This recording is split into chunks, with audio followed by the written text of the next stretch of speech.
Well, we are back with the conversation. Quite an exciting moment right here at KTN News on Monday Prime. And I want to appreciate my guests who have already created their time purposefully to be here, quite intentional about it. And quickly, let's just hear their opening remarks.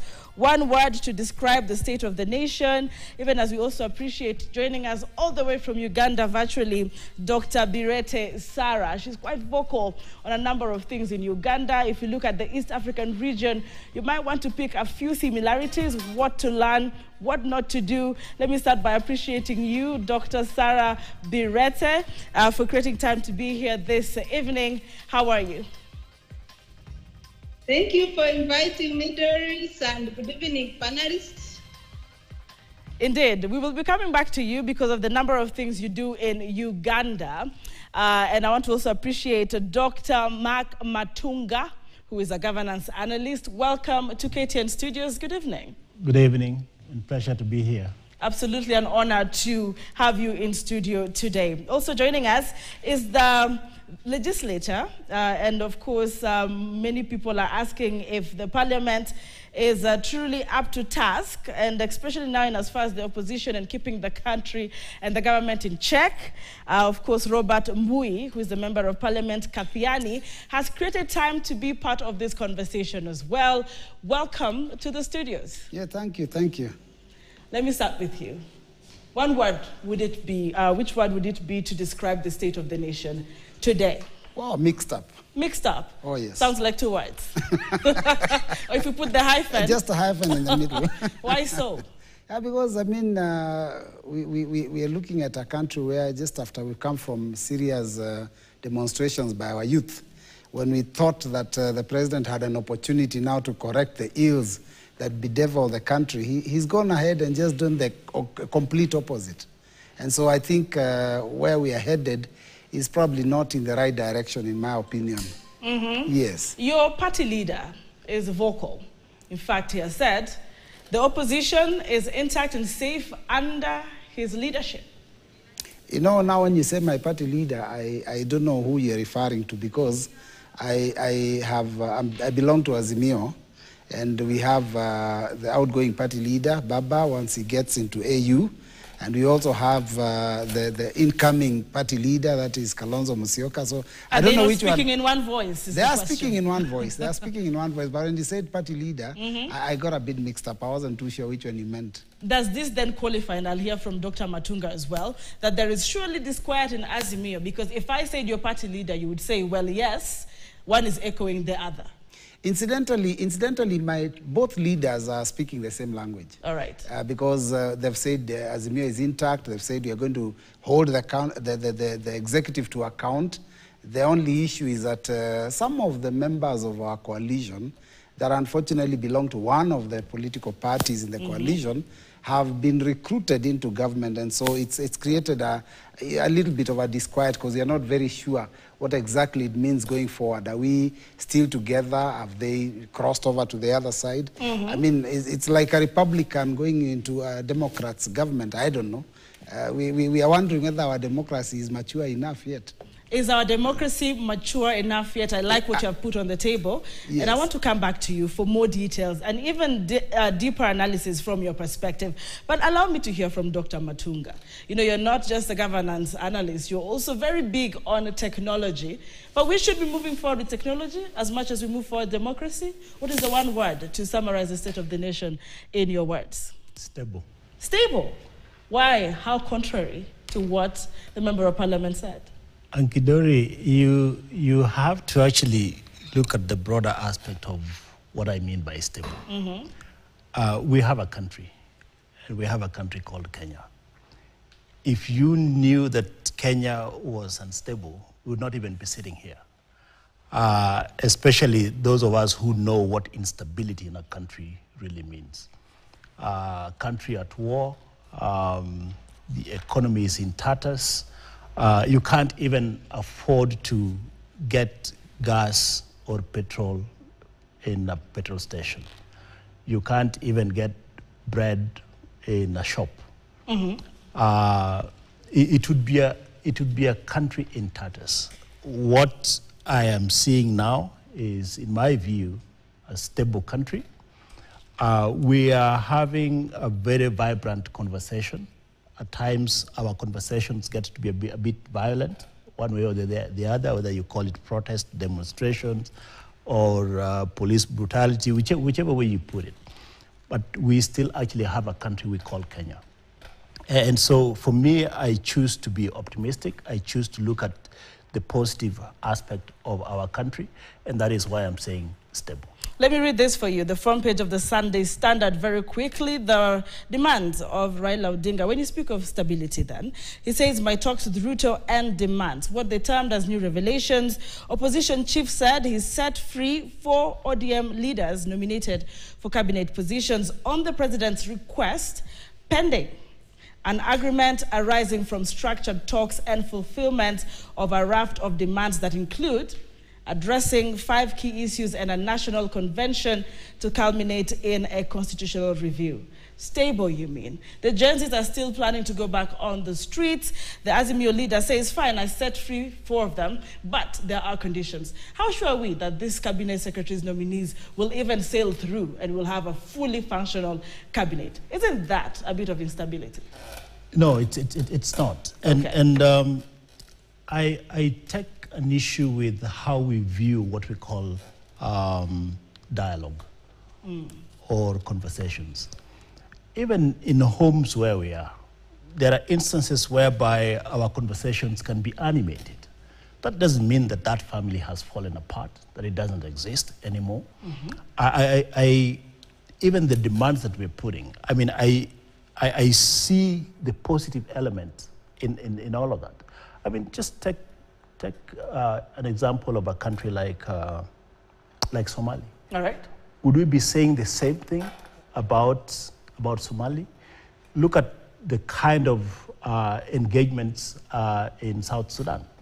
Would we be talking about the same?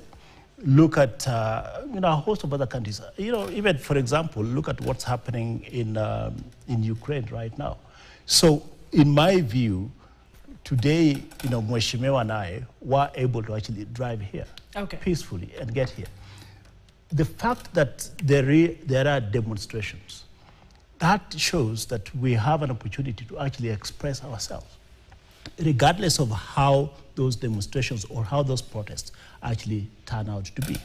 The very fact that, and you have indicated there, that Raila, the leader of ODM and the leader of the Azimio coalition, has a conversation or had a conversation with the president and released some of his members of parliament. That shows you something. That shows you that there's conversations going on, there's engagement going on, and there are a few other things that need to be still ironed out. And that is okay. That's a fact of life. But that doesn't mean that the country is in tatters. All right. I think it is, the end meeting the means, or the means the end, because the question is, what were the agitated Kenyans speaking on when they got to the streets? Was it a political issue?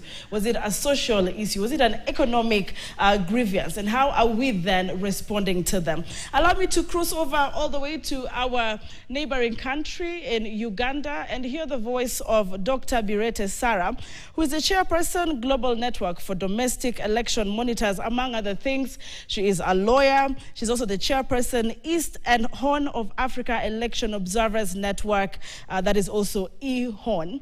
And I just want to start with a quote that I came across, Daktari, saying, our elected leaders, your own quote, cannot be trusted on matters that are cardinal to our democracy and the well-being of the people. When you came up with this quote in one of your articles, what were you driving at? And are we still seeing this manifestation today? Well, African leaders in general have failed to live to the expectations of the people. In many instances, Kenya inclusive, the African leaders have failed the test of fidelity with the Constitution. So when you have situations, and this does not discount the progress Kenya has made. We know that for Kenya, it's 2 steps forward and 1 step backward. and we still admire you. You are still the leaders of democracy in the region. And the challenges notwithstanding, you still have a more participatory governance compared to the other member states of the East African community. But what has failed leadership in Africa in general is the fidelity test when it comes to implementing the social contract with the people. They say one thing and implement another. So you cannot take their word to the bank, and that's why they cannot be trusted. They engage in a lot of propaganda for purposes of accessing office, and when they get into office, they usurp the powers of the people, and democracy ceases to be about the people, but a small clique of the leadership that control or engage in state capture while in power. All right, now I also want to draw us quickly to one of the things that were very important. I think Mheshimiwa Mbui, or rather Mbui spoke about it, that is our democracy mature enough as a country? Let me also get a bit of comparison from Uganda. Not only was Kenyan, youth on the street, we also saw a bit of these actions in Uganda the other day, essentially against graft. Now, looking at what you published in November 21st, 2014, you asked, is democracy on a downward trend in Africa? Seems like a familiar question and similar to what you answered, but would you really generalize, looking at what Dr. Maka said, saying we're not in a place yet to say that Kenya is way far off from stability based on what now we're looking at in this country, from your, of course, governance expertise? Well, in Uganda, I think the parallels with Kenya are clearly drawn. Whereas in Kenya, the youth were able to demonstrate with the brutality here and there. In Uganda, the youth were failed completely from demonstration because the approach of President Museveni is that he should not encourage or tolerate any momentum. He has been in power for 38 years. We got a new constitution in 1995. That's 29 years ago.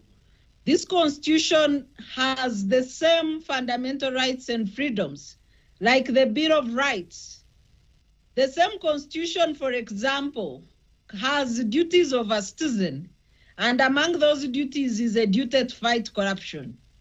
You have the youth, who joined the call by the president himself to fight corruption, getting onto the streets. But all of them were arrested, either as they set off to march to Parliament, or a few kilometers after marching to Parliament. Only about 10 youth were allowed to come near Parliament, and all of them were arrested. Some of them are speaking of torture. We had a total of 104 arrests, and about 15 have been granted bail so far, after spending in custody about 5 days. So these are the differences with Kenya. Whereas in Kenya, we saw the courts setting free young people, some without charge, others granted bail. In Uganda, we have a situation where even the state is proposing to change the charges from participating in unlawful assembly to more charges related to attempts to overthrow a government. And we are yet waiting to see what these new charges will be. Right. So in Uganda, we cannot enjoy any freedom to protest. Whereas you in Kenya, you enjoy this freedom to protest. But I also know that a few of Kenyans lost their lives. And we send our condolences, and that was very unfortunate. Thank you very much for, of course, giving us that comparison. Let me come back to Mbui on this matter. You have heard her say we have a lot of, if not using the word a lot, but freedom to protest. And at this point in time, the solution to calm the country, would it be the broad-based government, or is it just another political game by you know, people saying the opposition leader, who has vividly had a say in quite a number of these governments, speak of Moi's era, Kibaki's era, Uhuru Kenyatta's era, and now Ruto's era, as much as there's dispelling that there is no coalition arrangement. Yeah, thank you. First and foremost, I just want to say that much as Ugandan demonstrators may not have managed to get to parliament, maybe the security forces were a little bit more organized, but they also have not killed over 60 young people in Uganda. So it's unfortunate that much as we're saying there's freedoms, there's also very serious abuse of those freedoms, because over 60 have lost their lives, very many have been maimed, and even up to now, there are quite a number of those that were abducted that are still missing. And so we may not be, you know, out of the woods yet. We are not able to really celebrate and say we are doing better than anyone else, because one life lost is one life too many. Now, I've also had this story of that Kenya, you know, is important and we have to protect our country. All of us, whether we are you know, on the side of the executive of Kenya Kwanza or in Azimio, all of us have a duty to protect our country, and all of us love our country. In fact, I can say that even by agitating sometimes, it is not because we don't like Kenya. It's because we don't like poor governance. So we may raise issues, because if you love your country, you're willing to say the right things, and you're willing to correct where there are mistakes. You cannot say you love Kenya and you can see Kenya going to the dogs, you can see corruption, you know, you may be taking root, and you're quiet. I mean, that doesn't mean that you love Kenya because you're quiet. And at the same time, you know, when you know, like, we refuse to get involved in the broad-based government arrangement, it's not because we don't like Kenya. It's just because we also respect our constitution, which is very clear about having a minority and a majority. And by the way, none of the issues that brought our young Kenyans to the streets have to do with the coalition arrangement in government. Does it bring the face of national unity, however, even if it wasn't? I will say this, and I've said this before. Yes. When you exchange Aisha Jumwa with Ali Hassan Joho, have you now created a face of Kenya? Aisha Jumwa is from Kilifi County in the coast. Ali Hassan Joho is from Mombasa, from the coast. If you exchange the two, have you now created the face of Kenya? If you bring in John Badi, my former minority leader, I served under him in the last parliament. If you bring him in as a CS and remove Eliud Owalo, both of them are from Luo Nyanza. Are we saying that now Luo Nyanza is more represented than before? You know, and when you take in the same number of CSs from the mountain region, you know, because there were, I think, 7, there are still 7. So at the end of the day, I know some of these are just stories that were being told. The issues I would have loved to see, and I think the president had an opportunity. All right. He had a perfect opportunity to correct, you know, sweep the slate clean. When he got rid of all CSs, I thought now he'll take time and do what the young people of Kenya have told him. They've told him, don't appoint friends and political cronies. Appoint professionals that can drive this country to the next level. That is what he was told. And the grievances that these young people have nothing to do with who sits in cabinet and from which area of the country. And by the way, if you're talking about now broad-based and representing every region, I heard the deputy president talking about that he's gotten a seat in Murang'a, another one in Kiambu, another like Kipia, another one, I don't know, he talked about Tharaka Nithi, Meru. And I was thinking to myself, I'm also a Kenyan now, people also pay taxes. I'm from Lower Eastern. We have 3 counties in Lower Eastern, Machakos, Kitui, and Makueni. We have only got 1 CS. And we are not complaining because we said we are not fighting for positions. I mean, so I think a lot of what is happening is a smokescreen that is taking us away from the real issues. Right. Why were we in the streets last year? Cost of living, poor governance. Why were the young people in the streets? Because they are unable to get jobs, because the cost of living has become too expensive. And so we need to address those. But even as we address those, you know, now there are other problems. There is justice that is required to be meted out for those people that have lost their lives, their property, and that have been maimed. We've said we want justice. These people need to be compensated. Right. How can we be talking about positions when people, some of them have not been buried? Families are still looking for their loved ones. People have been abducted, have not been found. And we are discussing who becomes CS, who becomes PS, who becomes what. I think we are being unfair to this country, and we have an opportunity now to sort out these things. The police that shot these children dead are still walking free. You know, the person who was responsible for the county of Nairobi security since last year, who has got more than 100 innocent lives in his hands, he's still in office. It's only the Inspector General that resigned. So I think at the end of the day, we need to talk to each other and have that broad-based discussion, not sharing of power. All right, a discussion and not sharing of power. Dr. Matunga, I want to come back to you, but allow me to also put into the viewers understanding in their own perspective once they watch it the words of President William Ruto in as far as the broad-based government is concerned. And if I quote one of the things he said in Mombasa, in Kiswahili, he said, "Hatutaruhusu karata ya pata potea." All right, let's listen into a very short bite by President Ruto recently in the coastal region. People are asking me to explain, as on Saturday is saying, what is this broad-based government? It is broad-based government. That's what it is. It is what it is. Because,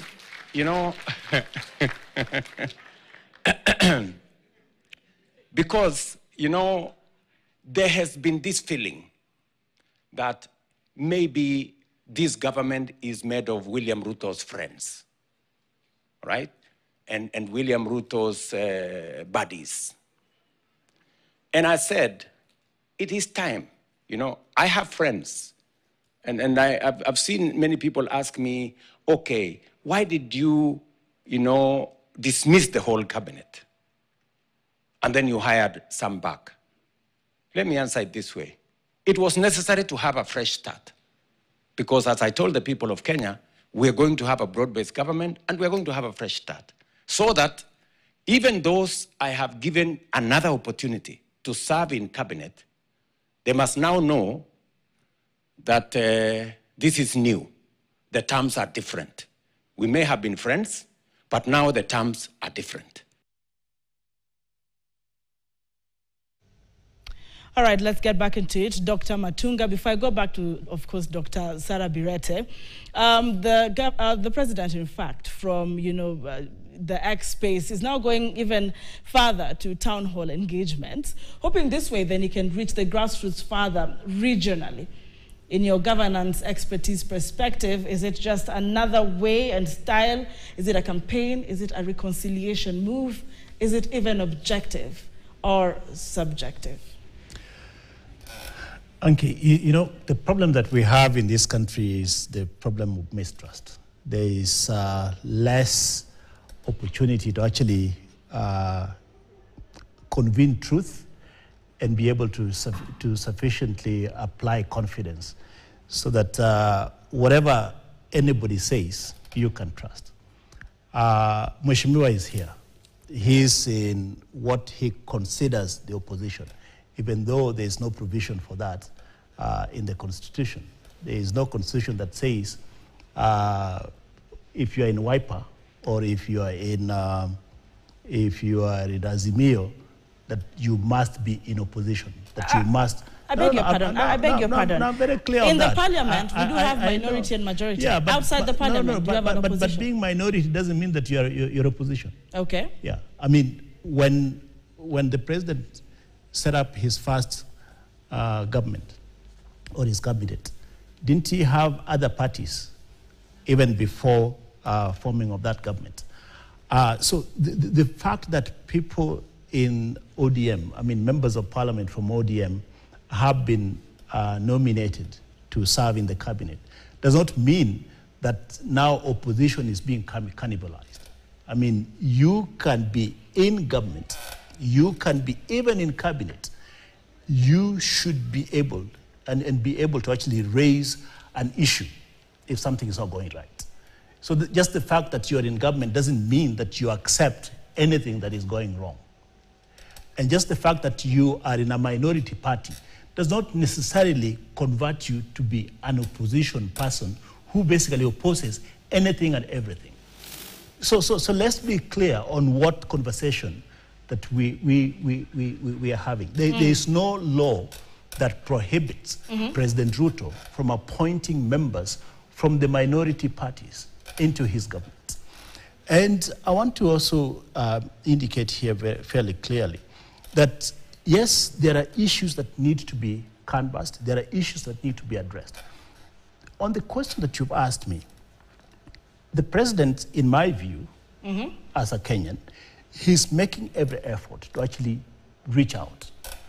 So that, because one of the things that we've been blaming him for is not listening, that you're not listening. This is what we are saying as Kenyans. This is what we are saying as Gen Z. And by the way, there's nothing new that Gen Z have brought to the table. Is it? No, there's nothing. There's completely nothing new that has been brought to the table. I saw your post. I saw your post on Facebook. I've been on your account. I've been on this show many times. If you allow me that time. No, but I know what you're going to talk about. Yes, but you did see that. But let me just finish my point. Okay. I've been on this show many times. There are a number of things that we have said.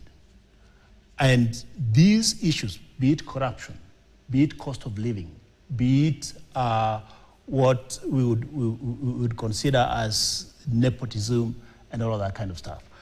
These are issues that have always been there. The only thing that I can tell you that the Gen Zs have brought is the conversation of, okay, as we are here, we are not representing any tribe, because our conversations had revolved around tribal configurations. That is one thing that actually they brought. Because you realize that even Mheshimiwa here has been saying, oh, you know, there's Aisha Jumwa and there is Joho, basically going into that same construct. There's Madi and Owalo going into that same construct. That is the conversation that Gen Z was saying, hey, that is, us, we don't care. We don't care which tribe you're from. We don't care where you're from. We don't care whether you're a Suba, Madi is a Suba, or you're a Luo, Owalo is a Luo, or you are... I don't know which tribe Joe is. Okay. But these are the issues, because all these issues affect us the same way it affects anybody, regardless of your tribe. So these issues are still there. And one thing that I haven't seen happening, at least the president dismissed his cabinet. Half of it is gone. But one thing that I haven't seen anything coming from Parliament. All right. Because remember, Parliament stands accused to date. In fact, I was thinking that Mheshimiwa here would come and say, I offer my resignation because we have failed the country. Because it's Parliament that actually should, and regardless of your party as a legislator, regardless of your party, and it should be a party conversation, regardless of your party, you should hold the government accountable. All right. Because you basically exercise oversight. You legislate and offer oversight.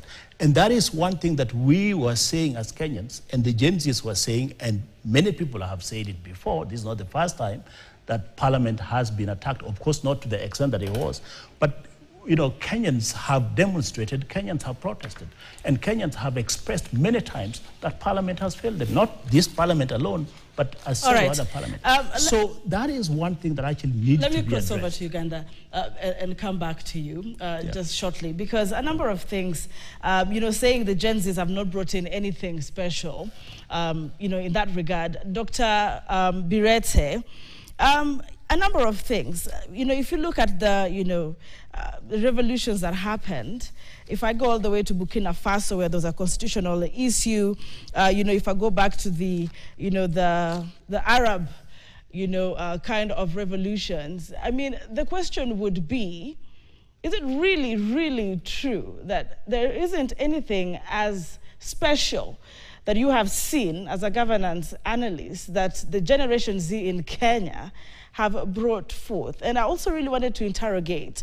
the power of the opposition. Dr. Matunga here is saying just because you belong to a minority, of course, group does not mean, or rather in parliament or party, does not mean you're, supposed to be opposing every single thing.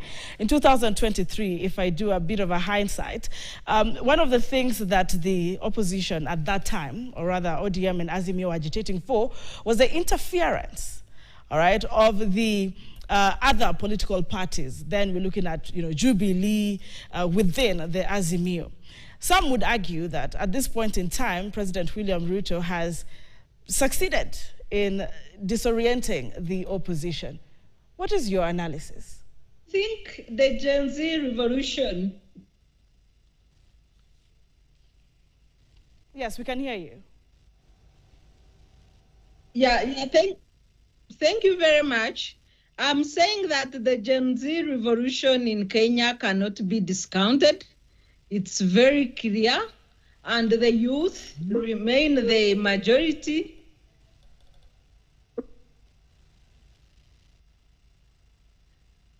Hello? Yes, Dr. Birete, we can hear you loud and clear. We can hear you. Please proceed. Oh, thank you very much. I'm saying that the Gen Z revolution in Kenya, cannot be discounted, and youth remain the majority. Democracy being a game of numbers, indeed their numbers have come to fruitfulness, and the achievements so far, the setting aside of the finance bill, the dissolution of your cabinet, the resignation of the IG of police, and several other achievements, including budget cuts that were announced by President Ruto. So we cannot say that this was any other revolution.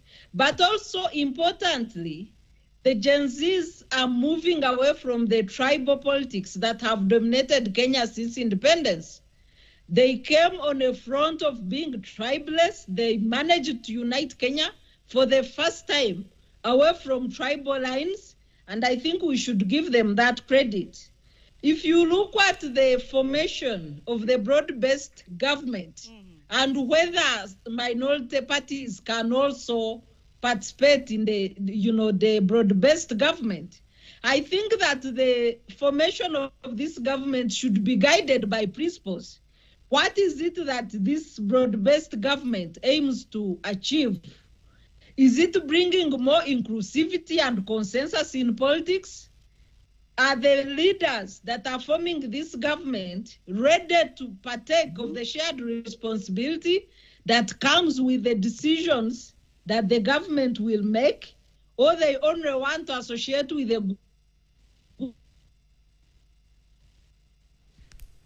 a period of a broad-based government under the movement system? Are you hearing me? Yes, very clear. Yeah, thank you very much. I'm saying that we should draw lessons from Uganda. All right. Under the movement system of government that was formed in 1986 up to the establishment of up to the return of multi-party politics in 2005. Although this movement government came in as a one-party state, there was broad-based participation in cabinet by political parties and a shared responsibility by the political leaders across board. All right, I want to come back to you because a lot of questions are arising if Uganda might also want to consider a number of things that you are sharing with us this evening, and also to hear about the civic space. But the words of Kalonzo Musyoka are also very important today, that we should also play a bite of him speaking on his position in as far as this broad-based government is concerned. Let's listen in to Kalonzo Musyoka.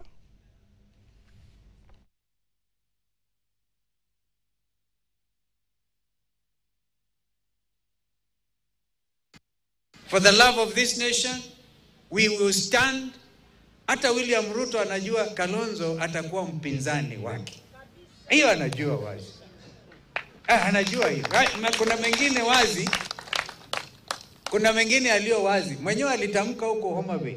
Na tutaanguka nao. Hatutoachilia. Zakayo tutaanguka naye. Hakuna, tuseme ukweli hapa. Tutoke hapa tukijua Kalonzo amesema ataanguka na Zakayo. All right, Anguka Nayo, the famous song. Mbui, I mean, let's get to it and be really honest about this. Politics is, they say, leave politics to politicians, but you could educate us today. Deputy President Gachagua, now it's getting deeper into, you know, the top base, and President, of course, Ruto. And you know that we had conversations around, is Gachagua going through some sort of political war with some CSs, some of which politicians said media is playing their hyperbole game, all right? Today, we're seeing a bid to impeach the deputy president. What is really going on? We are looking at the grassroots, we're looking at the level of members of parliament, of course, the Mulembe nation coming together, even those we thought will never come together. We are seeing the, you know, Mount Kenya region. In fact, NARC Kenya party leader has said they will not be part of this broad-based government. But also touch on, is this same thing a threat to the deputy president's position, or it is not in any way affecting him and this impeachment?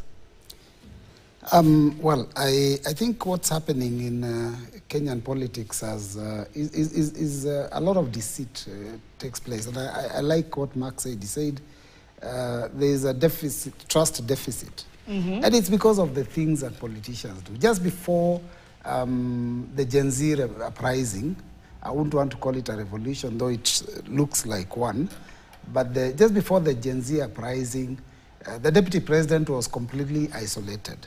I mean, he even told us he's going to the mountain for a few days to go and seek for answers, because in his own mother tongue, he said what he's seeing ahead is darkness.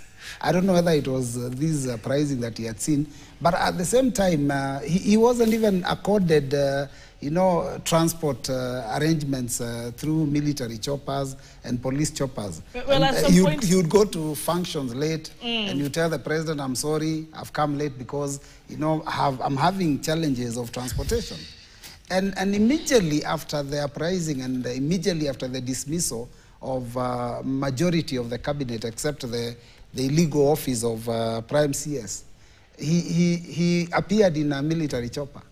You know, immediately Duale was sent packing. Now Gachagua could access military choppers. So I think these are just games, I think. And the reason we have this trust deficit, I will also tell you, is because during the campaigns, there were serious promises that were also given by the head of state. I mean, he told us that, you know, once if he wins this seat, the Mama Mboga would become an owner of a supermarket. The boda would have, would buy matatu, and, you know, the people at the bottom of the bracket will all end up at the top. And unfortunately, after he got into office, what he did the first year in his first finance bill, he hit everyone's pocket very hard. And that affected the Mama Mboga, the boda, and everybody across the board. Well, they said that was a short-term pain for a long time. I mean, the reality is that he didn't tell us that we would have to go through some pain when he comes into office. He said things would be rosy. I mean, that's the reason why people get agitated. Because if you tell us that when I get into office, I'm going to do certain things, you might feel a little bit of pain at the beginning, but towards the end, things will be better. Then that will hold you to account for that. But when he came in, he said everything would become rosy, and suddenly everything was becoming darker. So that's one of the problems they are facing. So I think it's this issue of trust deficit is really what is affecting all of us across the board. On the matter of impeachment of the deputy president, I would say it would be very ill-advised. All right. It would be very ill-advised to attempt to do that now.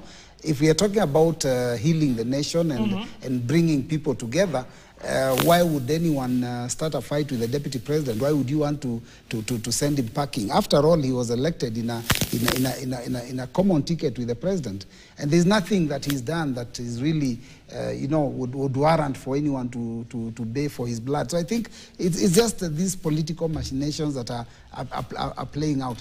But let me just finally say also the issue of the youth when they had that uprising. I have had very many people say that, you know, these like the Arab Springs. Yeah, I don't think the Kenyan youth were attempting to overthrow the government. I think they were just pointing out the ills that and the issues that they want to be sorted out. And I think they've achieved a lot, because suddenly, even as elected leaders, we are very, very careful how we behave. We're very, very careful how flamboyant we are out there. We're very, very careful what we say, you know. And everyone has to now be accountable, because we know there is a young generation that is alert and that is watching how all their money is being spent and how their leaders are governing them. So I think we've achieved a lot from that, that period that there was that uprising. I would not be in support of an uprising that would attempt to overthrow a government, because then that would lead to mutiny, and that would mean that we can have a country after that. Let me ask you a very, you know, straight up, simple question. Being a legislator, member of the parliament, and of course, all eyes on you this week for the cabinet vetting. There's a whole program here on your page, the National Assembly, of course, committees. What does Ruto must go mean to you? I think from what I've heard, because I'm not one of them, but from what I've heard, they're talking about bad governance. That is what the issue was. They're talking about, you know, poor governance, because they talked about the finance bill. After the finance bill, they've raised a raft of issues. But at the end of the day, you know, the biggest problem is this. There's too much excesses in this country. There's too much wastage. There's a lot of corruption. We are constantly living beyond our means. Those are the kind of things. And they're saying, when you go into debt, it is us who will pay in the years to come. So they have a very genuine concern. But I still insist on saying that I am not in support of a situation where they would attempt to overthrow a legitimately elected government. But you can tell the frustration. You can tell that you know what they are going through and the pain that they go through, and that is what we needed to address even when we are dealing with this issue of this cabinet. And I'll tell you this, you know, I have no problem against any of those nominees. Incidentally, I will sit in the appointments committee, so I may not want to say much. But as you're picking people into office, you have to also be careful that you don't seem to be laughing at the youth that were out there in the streets. Because there are certain things they said, there are certain people they talked about, there are certain issues that they raised. If you don't seem to be addressing them, what they will do is watatusalimia, and they've said they will do that. Watatusalimia, and maybe I don't want to be salimiwat. All right, I want to come back to kusalimiana, but Dr. Matunga, look, of course he has said he does not see much that the Deputy President has done to, you know, go through what now we're looking at as an impeachment. In fact, a meeting most recently was done last week. But what they are arguing are his mistakes or wrongdoings is gross violation of the Constitution, gross misconduct. Well, it depends on which side you look at this from. I think it might be easier these days in Kenya to actually assess someone or a leader by what they do as opposed to what they say. Because what they say, you know, will change and has changed. And you know how these things change. I mean, if you pick it up from when the Deputy President was appearing to be being mistreated, because for me, I think that was PR. And I think Mheshimiwa has alluded to it. That was PR when he was getting onto the plane with a suitcase, as if there was, Though there was a Mount Kenya meeting as well at the time saying that, the region had been betrayed. The same thing we're hearing from the Mulembe now, that they need accountability on the promises made pre-election to now. Yeah, from the government. saying that the region has been betrayed, yet you are actually looking at, by the time the cabinet was being dissolved, there were 8 CSs from that region. Is that amounting to resources? So you are wondering, yes. Because that's part of what he meant. So you are wondering which region. And then if you look at, let's say, Ukambani, or if you look at, Nyanza, there was only 1 CS at the time. So, that is part of what contributed to what Gen Zs were saying. Hey, this is the mambo ya, tribe should really be set aside. Because even now, you heard him saying that he's already gotten 6. So he's working to get two more. I don't know whether you're going to give him the 2 more. But if you look at what happened during the protests, whereby his boss gave a statement, and then he went and gave a statement that actually came across as contrary. Then you see situations whereby he was blaming the core element of a state governance. The NIS. That's a core element, because that is close to actually destabilizing government. And that is not just an opinion. Then he came about and started attacking Harambee House for fight around illicit brew. Now, when you're talking about Harambee House, that's where the presidency is. So you cannot be sitting in the same place and you are also attacking the same sort of organ or structure within which you actually belong. And then 2 days ago, was it 2 days ago or last week, he was again back praising Kindiki, whom he blamed just a week ago for having sabotaged this. So who do you want to trust? Who do you want to believe? And these are the kind of people that we are entrusting with the governance of our nation. All right. So should we be believing what they are saying, or we wait and see what they actually do? So I'm not necessarily proposing that they should go ahead and impeach, because really that would not be necessary. In any case, we're attempting to actually arrive at a platform of healing. And that is part of what the president is doing, and that is part of what all the leaders, I believe, leaders of goodwill, should attempt to actually do as we go forward. Let's not, one word that we haven't, one thing that we haven't really talked about as the cause for the protests, and it's not, that's why I'm saying it's not new, the issue of taxes.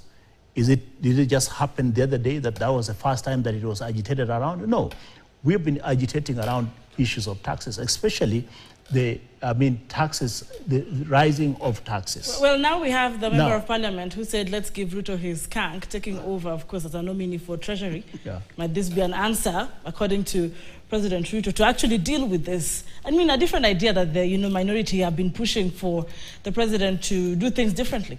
You don't think this would be a good nominee to deal with this issue you're bringing up of taxes?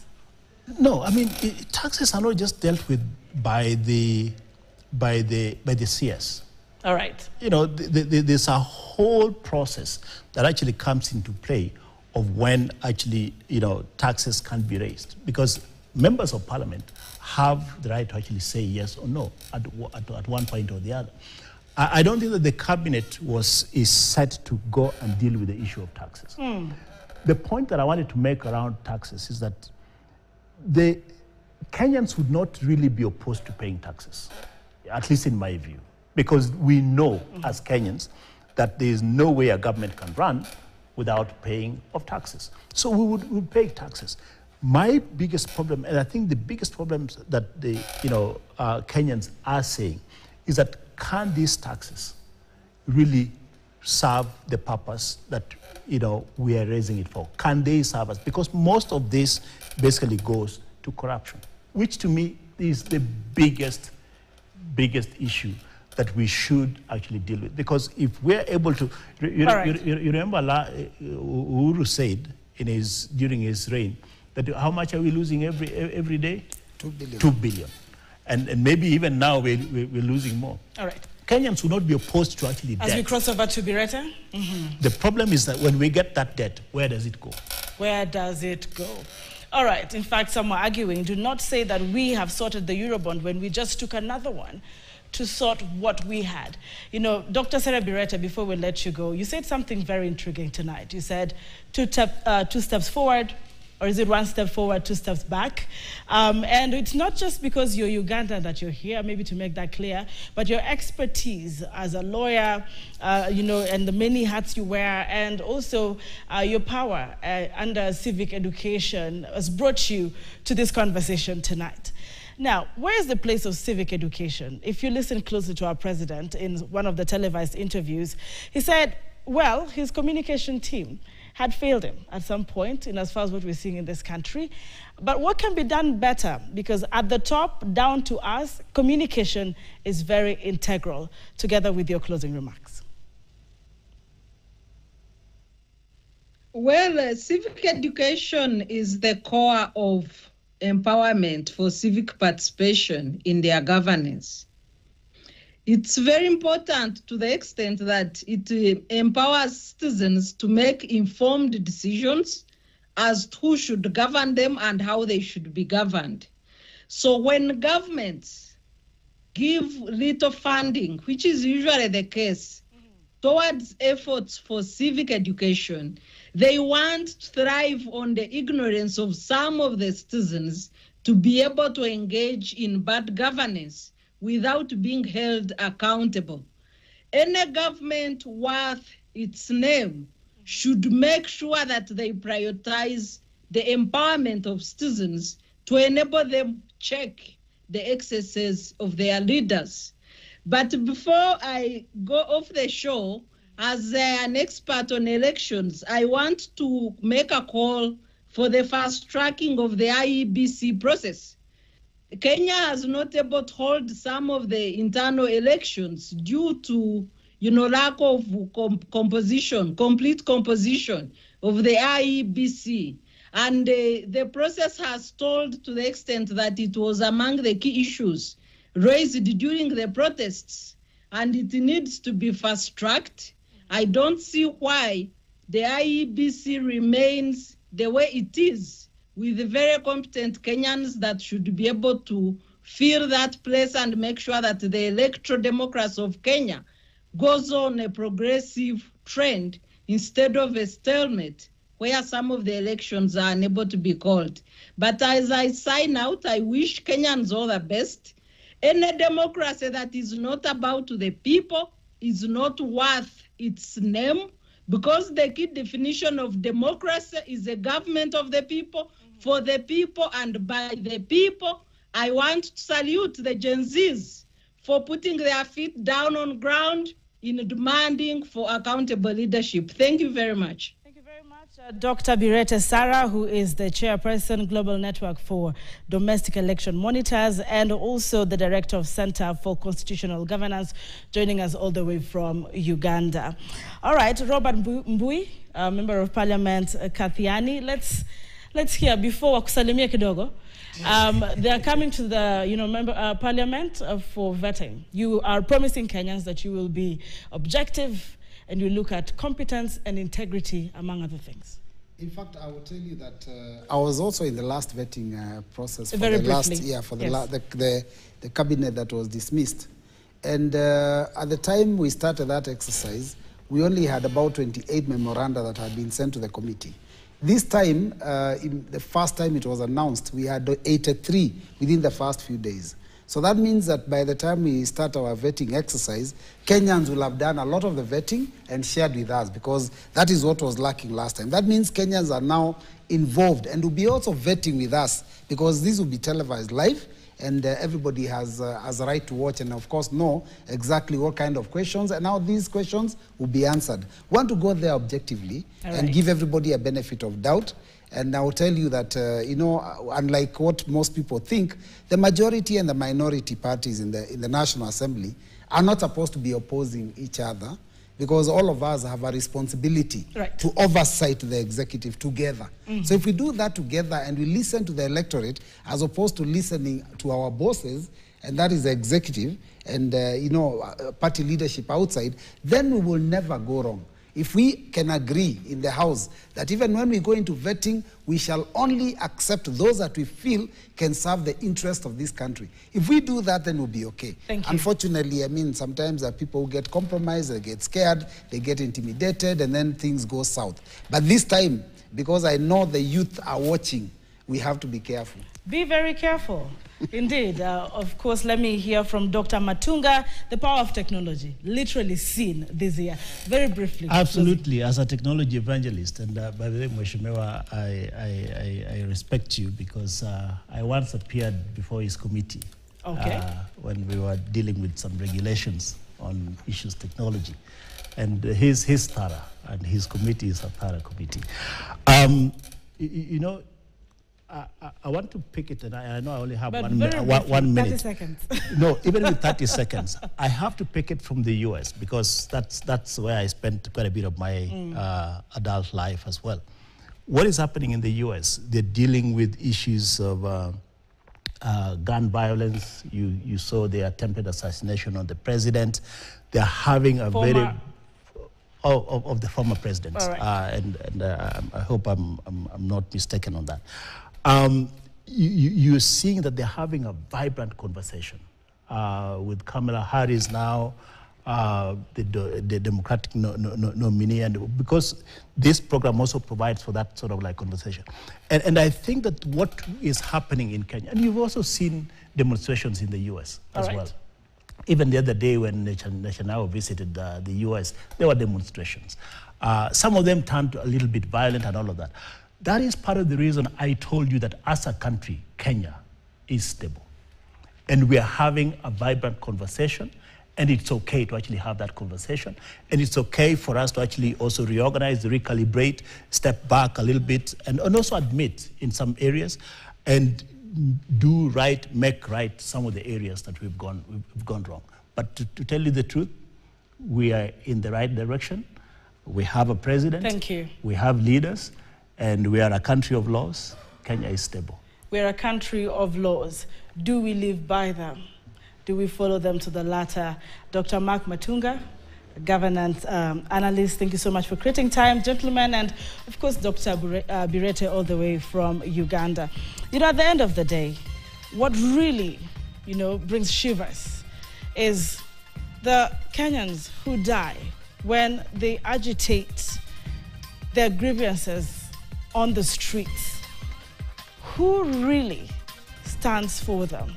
When politicians sit down and discuss, dialogue if you like, or think of a broad-based government, is it representing the lives of Kenyans that were equally lost, are victims and families who are bereaved, feeling like they are equally included? Not to add the salt to the wound, it is important that the country truly respects that not one single Kenyan life deserves to be lost in any manner as such. These conversations continue on KTN News with objectivity at the center of every conversation. Thank you for the team that made this happen, and thank you for watching. My name is Anki Doris Ombat. Good night.